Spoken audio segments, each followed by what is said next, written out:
নমস্কার শ্রোতা বন্ধুরা, বাঙালির ঘরে ঘরে আজ ভাইফোঁটার উৎসব। ভাই বোনের এই আত্মিক বন্ধন বাঙালি পরম্পরার এক পরম প্রাপ্তি। আজ আমাদের রেডিও আওয়ার ৬ষ্ঠ পর্বের অনুষ্ঠান। আজকের অনুষ্ঠানে প্রথমেই থাকছে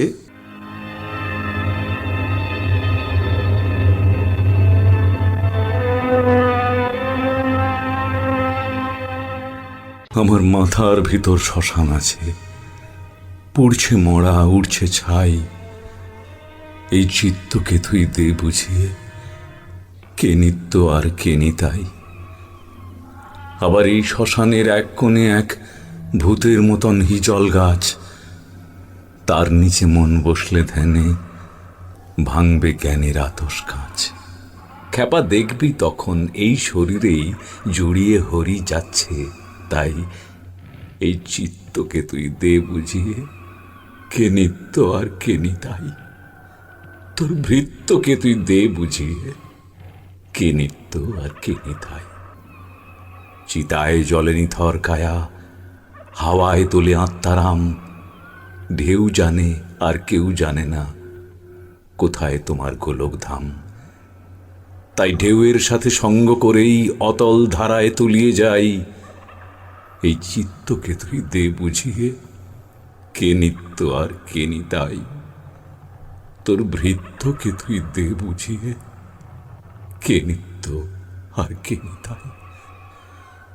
নদীর কূলে জমল কত মায়ার পলি, দেখবি চল কান্না হাসির ফসল যত ভাসিয়ে দেবে কালের জল। তাও খুব চেনা এই রূপ দরিয়ায় ডুব না দিয়ে উপায় নাই। এই চিত্তকে তুই দে বুঝিয়ে, কে নিত্য আর কে নিতাই। আমার হবেই হবে প্রাণতলা, শুনব রোজেই বাঁশির সুর। আমার শ্যামের বাসা আলোয় ঠাসা, শ্মশান থেকে অনেক দূর। তাই কৃষ্ণকে হাত করব বলে রাধার সাথে সই পাতাই। এই চিত্তকে তুই দে বুঝিয়ে, কে নিত্য আর কে নিতাই। তোর ভৃত্যকে তুই দে বুঝিয়ে, কে নিত্য আর কে নিতাই। আমার মাথার ভিতর শ্মশান, তাতে জ্বলছে আমার নিজের লাশ। জ্বলছে আকাশ, জ্বলছে পাতাল, বলছে অধম নিত্য দাস। কবে গিলবে আমার লীলার হাঙর, তোমার পায়ে মিলবে ঠাঁই। এই চিত্তকে তুই দে বুঝিয়ে, কে নিত্য আর কে নিতাই। তোর ভৃত্যকে তুই দে বুঝিয়ে, কে নিত্য আর কে নিতাই।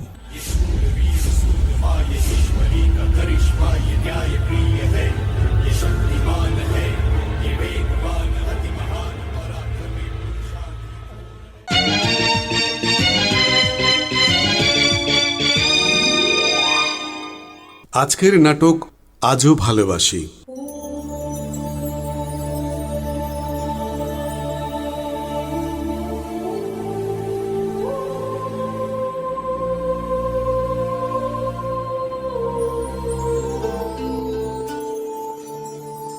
আমি অনিরুদ্ধ। অনিতা, বিকাশ আর আমি একই কলেজের। আমাদের পরিচয় হয় কলেজের ব্লাড ডোনেশন ক্যাম্পে। আমাদের রক্তের গ্রুপ এক হওয়ায় পাশাপাশি আমাদের শোয়ানো হয়েছিল। সেখান থেকেই শুরু। আমরা যে কে কাকে ভালোবাসতাম সেটা নিয়ে কলেজের অন্য সবাই খুব উদ্গ্রীব ছিল। আমরা কিন্তু এখনও বন্ধুই আছি। বিকাশ এক ইন্ডাস্ট্রিয়ালিস্ট বাবার ব্যবসায় প্রতিষ্ঠিত। নিতা মানে অনিতা এক সরকারি ল্যাব অ্যাসিস্ট্যান্ট। আর আমি বায়োকেমিস্ট্রি পাশ করে বেসরকারি প্রতিষ্ঠানে কাজ করি। বিকাশ আজ প্রায় 5 বছর পর আমাদের রাতের ডিনারে ডেকেছে বারবিকিউ নেশনে। নিচে দাঁড়িয়ে আমাদের পুরনো ফেলে আসা দিনগুলো ভাবছি। বৃষ্টি দেখতে দেখতে ওরা হাজির।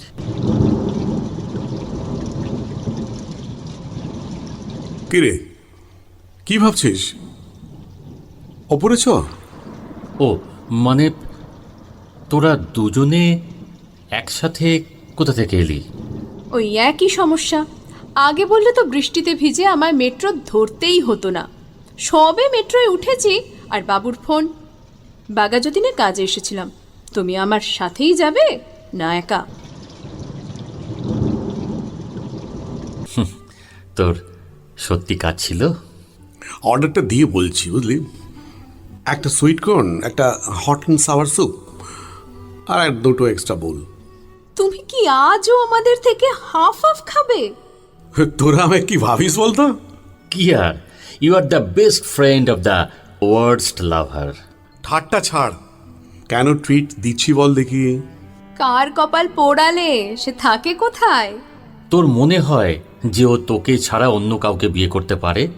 দেখছিস এখনো 1 ঘন্টার বাঘাযতীন টু পার্ক স্ট্রিটের সময়টুকুও তোকে ছাড়তে চায় না। এসব বাদ দে, কি ব্যাপার বলো? আর অনি, তুই বা এখন কি করিস রে? কি চেহারা হয়েছে, আয়নায় দেখেছিস? এই তো সেদিন দেখলাম এসপ্ল্যানেটে একটি সুন্দরী মেয়ের সাথে ঘুরে বেড়াচ্ছিস। আরে আরে ওটা ফ্লোরেন্স, আমাদের উকিল। ও না থাকলে ওই অনাথ আশ্রমটাকে বাঁচাতে পারতাম না তো। এতদিনে সব ভেঙে গুঁড়িয়ে একেবারে শপিং মল হয়ে যেত। স্যুপ এসে গেছে, মেইন কোর্সটা একটু পরে বলছি, বুঝলি? নাও গেস, আমি আজ আমার নিজের কোম্পানির লঞ্চ করলাম, বিএ লজিস্টিক্স। কত টার্নওভার বলতো? Yearly 20 crores। কনগ্রাচুলেশন, কিন্তু তোমার টাইটেল তো মুখার্জি। ও, ফুল ফর্মটা হচ্ছে বিকাশ অ্যালায়েন্স। হ্যাঁ, অ্যালায়েন্সই বটে, যত না বলি ততই ভালো। আচ্ছা বিকাশ, জানি না কথাটা ঠিক এখানে বলা ঠিক হবে কি না। মানে দেখ, তোরা তো অনেক ফান্ডিং করিস, ব্ল্যাক টু হোয়াইট তোরা করিস। তা আমাদের ওই আশ্রমটাকে বাঁচাবার জন্য যদি কিছু মানে মানে সম্ভব হয়, as advertisement or trust, anything, তোর বন্ধুদের কেউ করলেও চলবে। তোর লাগলে বল, আমি এক্ষুনি দিয়ে দিচ্ছি। ও সব ট্রাস্ট ফাস্টের ব্যাপারে আমি নেই, দেখ। আমার আমার কি হবে? একটু দাঁড়া।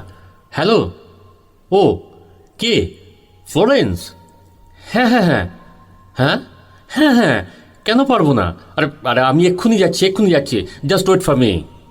এই এই শোন না, আমাকে একটু যেতে হবে, খুব আর্জেন্টে, পরে দেখা হবে, ফোন করিস। তোমার কি মনে হয় বিকাশ, ওর কলটা সত্যি এসেছিল? তুমি ওকে চেনো না? আমাদের স্পেস দেওয়ার চেষ্টাও কোনো দিনই ছাড়বে না। মনে নেই ওর তোমাকে লেখা চিঠিটার কথা? কেন মনে থাকবে না? ওটা দেখার পরেই তো। যাক, থাক ওসব কথা, চলো আর ডিনার করে কাজ নেই। বাইরে একটু বৃষ্টিতে ভিজি, অবশ্য তোমার আপত্তি না থাকে তো। আপত্তি? আপত্তি থাকলে বাঘাযতীনে আজ কাজ রাখতাম না। অনিটা না আজও তোমায় বড্ড ভালোবাসে, জানো? তোমার চেয়ে বেশি নয়। ও যেদিন বন্ধুত্বের ওপরে গিয়ে শুধুই আমায় ভালোবাসবে, সেদিন আমি কিছু ভাববো। তোমার খবর কি? বিয়ে করছো কবে? আমার বাবা মা মেয়ে দেখছে, হয়তো খুব শিগগিরই। আচ্ছা, তুমি কি আমার সাথেই যাবে নাকি? 9:30 বাজেনি, মেট্রো পেয়ে যাব। চলি, ভালো থেকো।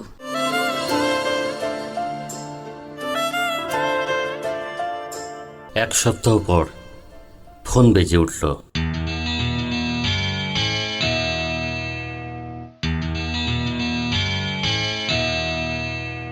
হ্যালো, তুই কিছুই জানতিস না?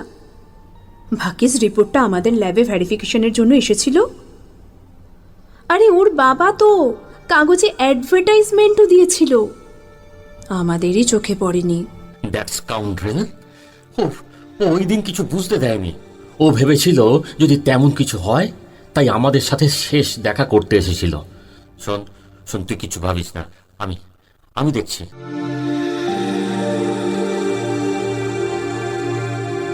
ছমাস পর বাজলো কলিং বেল।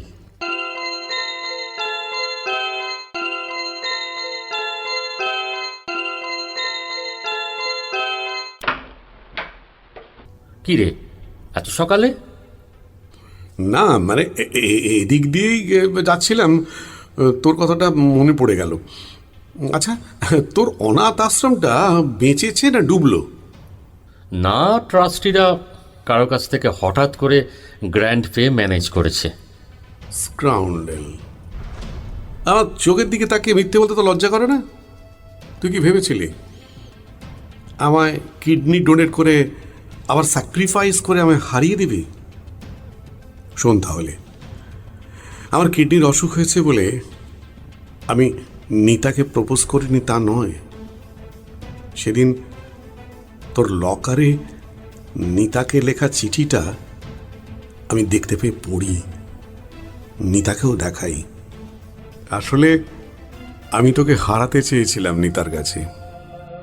না রে না, বিশ্বাস কর, আমি পয়সার জন্য এটা করিনি। আমি ট্রাস্টিদের জানতেও দিইনি যে আমি ডোনার। তাছাড়া আমার কিডনি তো ওরা নেয়নি। আমার সিভিয়ার অ্যানিমিয়া ধরা পড়ার পর ওরা আমাকে ওটির টেবিল থেকেই রিজেক্ট করলো। বিশ্বাস কর বিকাশ। সব কিরম গুলিয়ে যাচ্ছে, কিন্তু আমার ট্রেজারি ফাইল বলছে বাবা তোদের আশ্রমকে চেকটা দিয়েছেন। ও আচ্ছা, তুই বাড়ি যা, আমার একটা কাজ আছে।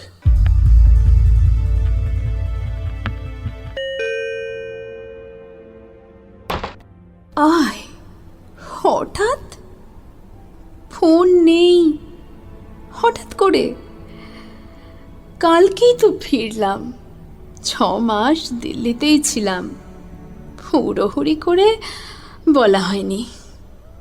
তোর কি খবর? এ তুমি কি করলে নিতা? আমার জন্য নিজের কিডনিটা? তুমি কি ভেবেছ তোমরা একাই ভালোবাসতে পারো? তোমরা একাই বন্ধু? গভর্নমেন্ট সার্ভিস চাকরির পরীক্ষায় আমার আগের নামটা কার ছিল আমি জানি অনিরুদ্ধ। হঠাৎ করে তোমার মামার অসুখে তুমি কাউন্সেলিংয়ে না এসে আমায় গভর্নমেন্ট জবটা গিফট করে কি প্রমাণ করতে চেয়েছিলে? তোমার চিঠিটা আমি পড়েছি অনিরুদ্ধ। তাতে বিকাশ খুশি হতে পারে, আমি নই। যেদিন ভালোবাসাকে বন্ধুত্বের উপরে নিয়ে যেতে পারবে সেদিন এসো, আজ নয়। আমি যে তোমাকে বড্ড ভালোবাসতাম নিতা।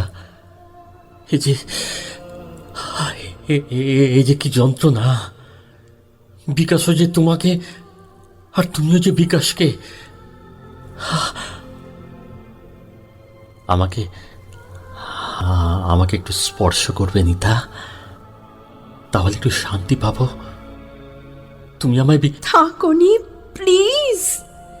আজ আমি সবচেয়ে খুশি, আমার এই খুশিটা কেড়ে নিও না প্লিজ। আমার শরীরের একটা অংশ আমার সব থেকে ভালোবাসার মানুষের কাছে, আর আমার এই ডিসিশনে আমার সবচেয়ে বড় প্রেমিক আমার কাছে এসেছে প্রেম নিবেদন করতে। থাক না, এই পর্যন্তই। এই মুহূর্তগুলো ধরে রাখো, একে সমাজের নিয়মে বেঁধে ফেলো না, এদের উড়তে দাও। আমরা যেন একে অপরকে এমনি করেই ভালোবাসি। বন্ধুত্বের আগুল খুলে তোমার আমার ভালোবাসা, তোমার হাতে আমার স্পর্শ আনলো মোদের বাঁচার আশা।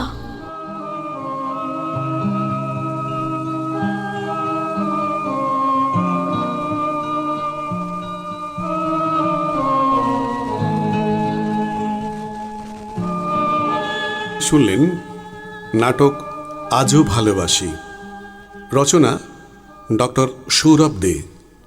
অভিনয়ে ছিলেন পার্থপ্রতিম মজুমদার, ভাস্কর ভট্টাচার্য ও পিউ চক্রবর্তী। ডালিতে সাজানো নানান অনুষ্ঠান, রেডিও রাতে ভোলা যাবে না। এবারে সাক্ষাৎকার।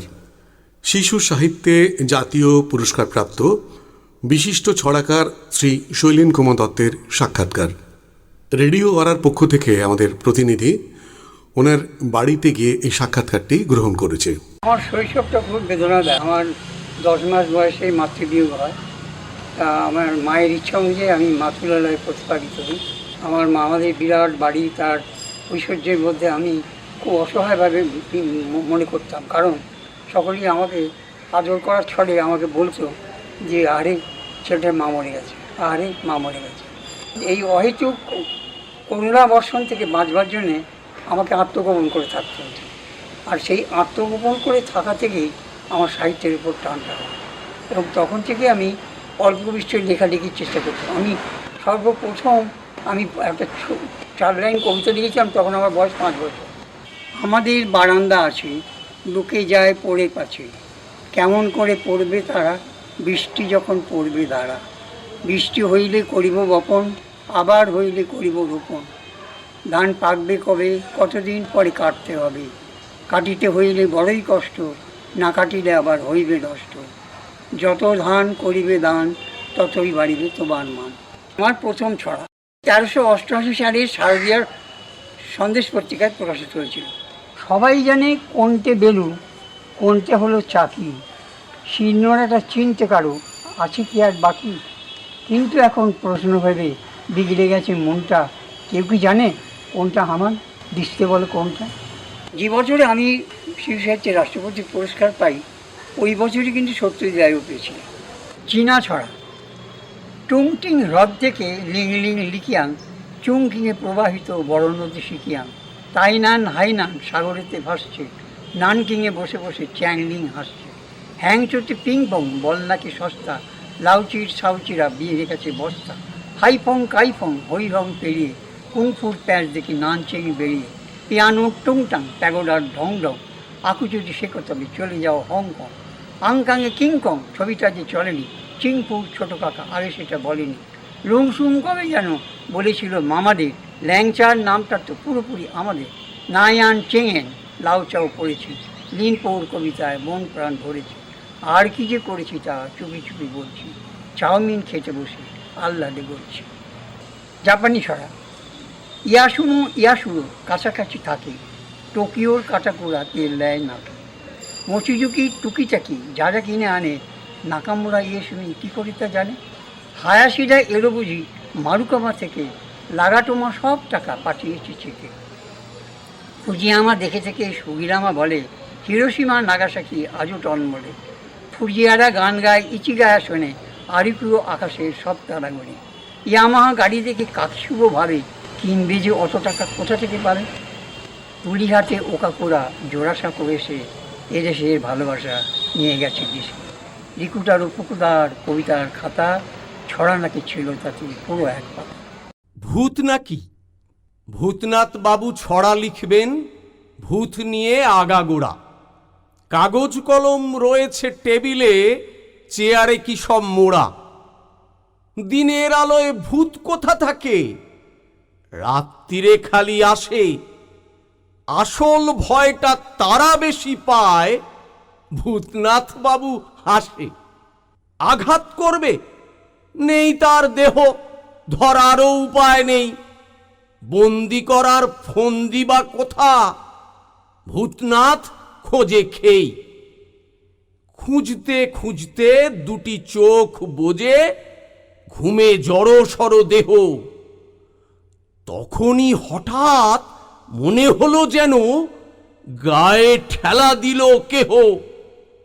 ওটা ভূত নাকি? ভূতনাথ ভীত, চোখ রগড়ায় খালি।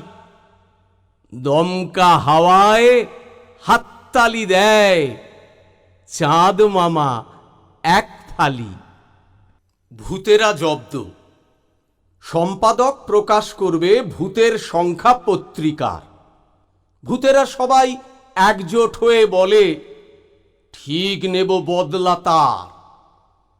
ছাপাখানা ছিল আগেতে যেভাবে, ছাপার ভূত তো বারে বারে এটা সেটা সব ঘেটে দিত নাকি, হরফ লুকোতো চুপি সারে। এখন তো ছাপা বদলে গিয়েছে, কম্পিউটার সব ঘরে ঘরে। ছাপাখানা থেকে ভূতগুলো তাই লেখার জগতে ভিড় করে। ভূত নিয়ে ভাবে যারা যারা লেখে তারা মনে মনে ঠিক জানে, ভূতেরা জব্দ লেখাতেই থাকে, কবি লেখককে আজও মানে। লড়াই, ভূতেদের লড়াই হবে, সকলে নিচ্ছে তালিম। সভয়ে কাঁপছে মাটি, দোলে গাছ শ্যাওরা ডালিম। গেছো ভূত দাঁত খিচিয়ে বলে, আয় আমার কাছে। পেতনির দুহাতে নখ বাঁকানো তেমনি আছে। বড় বড় দাঁত বাড়িয়ে শাকচুন্নি এগিয়ে আসে। মেছো ভূত আঁশবটিটা বাগিয়ে তেমনি হাসে। বেলগাছেতে ব্রহ্মদত্তী দু এক ছত্র মন্ত্র বলে, সকলে পালায় দূরে, বিবাদ আর নেই কো দলে। ভূতের বাপের শ্রাদ্ধ। ভূতের বাপের শ্রাদ্ধ হবে শ্যাওড়াতলার মাঠে। পেতনিরা সব কোমর বাঁধে দিনরাত্রির খাটে। পংক্তি ভোজে পড়ল পাতে জ্যান্ত বাদুর ছানা। হুতুম পেঁচার মাংস হল পছন্দসই খানা। ব্রহ্মদত্তী কোথায় গেল, দেখছি না তো তাকে। বেলগাছে সেই মগডালেতে একাই বসে থাকে।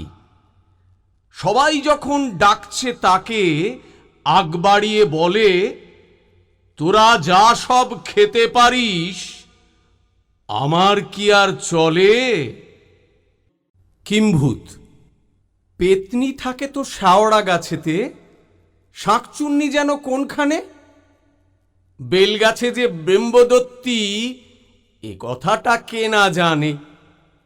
মামদ থাকে তো কবরের কাছে, হামদ কোথায় জানো কি ঠিক। দানুরা কোথায় থাকে বলো দেখি, তছনছ করে দিকবিদিক।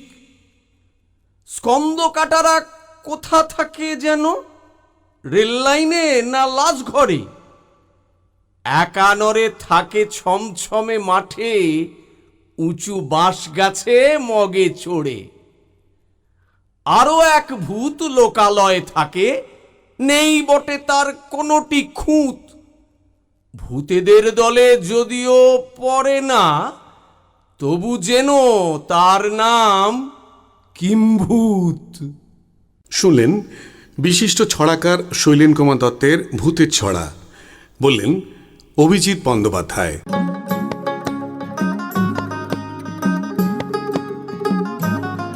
কালী পুজোর ঠিক পরে পরেই শ্বশুরবাড়ির সূত্রে লাখ দশেক টাকা পাওয়ার একটা জোরালো আভাস পেয়েছেন কার্তিকবাবু। কার্তিকচন্দ্র বাড়ুই। বছরখানেক হলো তিনি রাজ্য সরকারের স্বাস্থ্য দপ্তর থেকে অবসর নিয়েছেন।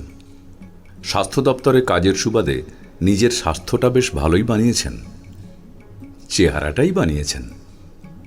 পাড়ায় তাঁর এই নাদুস নুদুস চেহারার কোনো কদরই নেই।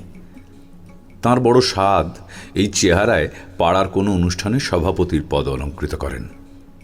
তাঁর এই মনের ইচ্ছে এতদিন মনের ভিতর গুমড়ে গুমড়েই ছিল। এইবার তিনি মনস্থ করেছেন লাখ দশেক টাকা থেকে লাখখানেক টাকা তিনি কার্তিক পুজোর উদ্দেশ্যে ব্যয় করবেন এবং তিনি পুজো কমিটির সভাপতি হবেন। পাড়ার ছেলেদের এই বলে উস্কে দিলেন যে এই বছর পাড়ায় কার্তিক পুজো করে সবাইকে তাক লাগিয়ে দেবার কথা ভাবছি, কারণ স্থায়ী চাকরি বাকরি নেই, সময় যেন কাটতেই চায় না। তাই তারাও এক কথায় রাজি হয়ে গেল। পুজোর সুবাদে খরচের কিছু পয়সা পকেটে আসে, মন্দ কি। তাছাড়া তারা জানে কার্তিকবাবু খাইয়ে মানুষ, খাওয়াতে তার কোনো কৃপণতা নেই। ভাসান অবধি দুবেলা পেটেরও কোনো চিন্তা করতে হবে না। আজ রবিবার, সন্ধে 6টায় পাড়ার ছেলেদের নিয়ে কার্তিকবাবু মিটিংয়ে বসবেন। কার্তিক পুজোর খুঁটিনাটি সব আলোচনা হবে। বিকেল 5:30 থেকে ছেলেরা বসতে শুরু করেছে। কার্তিকবাবু আজ তাদের জন্য এলাহি খাবারের ব্যবস্থা করেছেন। চাউমিন, মোমো, চিকেন টিক্কা, সঙ্গে কোল্ড ড্রিঙ্কস। তোমরা সবাই নিজেদের ভেতর ঠিক করে নাও কে কোন কাজের ভারটা নেবে। তারপর আলাদা আলাদা করে সবার হাতে টাকা তুলে দেবো। পুজোর লাইটিংয়ের ব্যবস্থা আমরাই করব। শিবু আর নাড়ু বেশ জোরের সঙ্গে বলল, প্যান্ডেলটা আমাদের ওপর ছেড়ে দিন।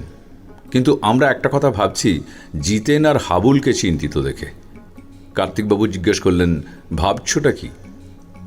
আমরা থিমের কথা ভাবছি। এখন তো থিম না হলে পুজোই হয় না। ভাবনাটা অমূলক নয়। কার্তিক পুজোর থিম এ তো লোক হাসানোর ব্যাপার হয়ে যাবে কার্তিকবাবু। সজলের কথায় রাজুও সায় দেয়। কার্তিকবাবু কিছুক্ষণ চুপ করে থাকার পর বললেন, থিম একটা পেয়েছি, সারোগেট ফাদার। সেটা আবার কি? সবাই জানতে চাইল। সারোগেট ফাদার হলো একক পিতৃত্ব। বর্তমান সময়ে একক মাতৃত্ব বা একক পিতৃত্বের খুব প্রসার ঘটেছে। কার্তিকবাবুর মুখের কথা কেড়ে নিয়ে নাড়ু প্রশ্ন করে বসল, মা ছাড়া শুধু বাবার কাছে সন্তান মানুষ হবে, এটা কিভাবে সম্ভব? সে অনেক ব্যাপার, পরে সব বুঝিয়ে বলবো। এই পুজোর সঙ্গে জুড়ে দেওয়ার একটা বিশেষ কারণও আছে। আমাদের ছোটবেলায় মনে আছে, কোনো দম্পতির বিয়ের 2-4 বছর পরেও সন্তানের জন্ম না হলে তাদের বাড়ির বারান্দা কিংবা উঠোনে কার্তিক ঠাকুরের মূর্তি চুপিসারে রেখে আসা হতো। আর সেই মূর্তি পুজোর কল্যাণে সেই দম্পতির মনের স্বাদ পূর্ণ হতো। এখন খোদ শহরে না হলেও গ্রামেগঞ্জে এখনও সেই প্রথা বজায় রয়েছে। থিমটার মধ্যে একটা বেশ চমক আছে, তাই না? হাবুলের কথায় বাকি সবাই ঘাড় নাড়ে। মূর্তি বাবদ 10,000 টাকা ধরেছি, হবে তো? হবে না মানে? সারা কুমোরটুলিতে ওই দামে কার্তিক ঠাকুর পাওয়া যাবে কিনা সন্দেহ। কলকাতার বুকে কটা কার্তিক পুজো হয় বলুন তো? ব্যান্ডেল কাটোয়া লাইনের গুপ্তিপাড়ায় কিছু নামী পুজো হয় শুনেছি। সেসব মূর্তির আবার অনেক নামও আছে, নবকার্তিক, শিশু কার্তিক, জামাই কার্তিক, আরও কত কি। তবে চিন্তা করবেন না, সকাল সকাল বেরিয়ে একটু খুঁজতে হবে, এই আর কি। পুজো প্যান্ডেলটা আলোয় মুড়ে দিতে হবে কিন্তু কার্তিকবাবু। মোমোয়ে কামড় বসিয়ে শিবু বলল, তোদের যা মন চায় করবি, আমার দিক থেকে কোনো আপত্তি নেই। ভুঁড়িতে হাত বোলাতে বোলাতে কার্তিকবাবু সবাইকে নিশ্চিন্ত করলেন। সূর্যনগর খেলার মাঠে 7 সকালে 2 লরি বাঁশ নামতে দেখে পাড়ার সবাই হতবাক। মনে হচ্ছে বিশাল এক প্যান্ডেলের আয়োজন চলছে। দুর্গা, লক্ষ্মী, কালী, গণেশ, জগদ্ধাত্রী সব পুজোই তো শেষ। এই নভেম্বরের মাঝামাঝি এ আবার কোন পুজোর প্যান্ডেল? একজন বয়স্ক প্রতিবেশী একদৃষ্টে তাকিয়ে বললেন, তাহলে কি দেব সেনাপতি কার্তিক আসছেন আমাদের পাড়ায়? তাঁর কথায় সকলেই উপেক্ষার হাসি হাসল বটে, কিন্তু কথাটার সত্যতা প্রমাণ হতে বেশি সময় লাগল না। মুহূর্তের মধ্যে সজল আর রাজু মারফত কার্তিক পুজোর কথাটা দাবানলের মতো ছড়িয়ে পড়ল সারা পাড়ায়। আর গোটা পাড়ায় আনন্দ আর আবেগের পরিবর্তে বিস্ময়ে ছড়িয়ে পড়ল। সকলেই প্রায় আশ্চর্য আর হতবাক। পাড়ার মোড়ে মোড়ে যেভাবে কাঠের গুঁড়ি পোতা হচ্ছে, মনে হচ্ছে আলোর তোরণ তৈরি হবে, যেটা দুর্গাপুজোয় হয়ে থাকে। পুজোর তোড়জোড় যখন তুঙ্গে, ঠিক সেই মুহূর্তে ঘটল একটা অঘটন। দুঃসংবাদটা কার্তিকবাবু নিজেই পাড়ার ছেলেদের শোনালেন। আইনি জটিলতার কারণে কার্তিকবাবুর শ্বশুরবাড়ির সম্পত্তির এই মুহূর্তে কোনো নিষ্পত্তি হবে না। আইনি জটিলতা কাটাতে আরও মাস 2 লাগবে। কার্তিকবাবু আরও বললেন, কোনো রকমে নমো নমো করে পুজো সারতে তিনি রাজি নন। তাই 1 বছর অপেক্ষা করা ছাড়া কোনো উপায় নেই। এরকম চরম সিদ্ধান্তে পৌঁছে ভীষণ ভেঙে পড়লেন। পাড়ার ছেলেরা এই ঘটনায় মুষড়ে পড়লেও তারা এই সিদ্ধান্তে উপনীত হল যে কার্তিকবাবুর মতো একজন নিঃসন্তান সদাচারী মানুষের পাশে তাদের থাকা উচিত। তাঁর পুজো কমিটির সভাপতি হওয়ার বাসনার সঙ্গে হয়তো নিজের বংশরক্ষার তাগিদেই তিনি কার্তিক পুজোর আয়োজন করেছিলেন। সূর্যনগর খেলার মাঠে কার্তিক পুজো না হলেও কার্তিকবাবুর ইচ্ছে পূরণটা করতে হবে, হোক না তা আংশিক। তাদের হাতে পুজোর খরচ বাবদ অগ্রিম যে টাকা আছে, সেই টাকায় একটা ছোট কার্তিক ঠাকুর কিনে পুজোর আগের মাঝরাতে কার্তিকবাবুর বাড়ির দরজায় রেখে দেওয়া হবে। তারপর কার্তিক পুজোর কল্যাণে ষাটোর্ধ্ব কার্তিকবাবুর যদি বংশ রক্ষা হয়, তাহলে তারা সকলে মিলে কার্তিক ঠাকুরের সঙ্গে কার্তিকবাবুরও জয়ধ্বনি করবে।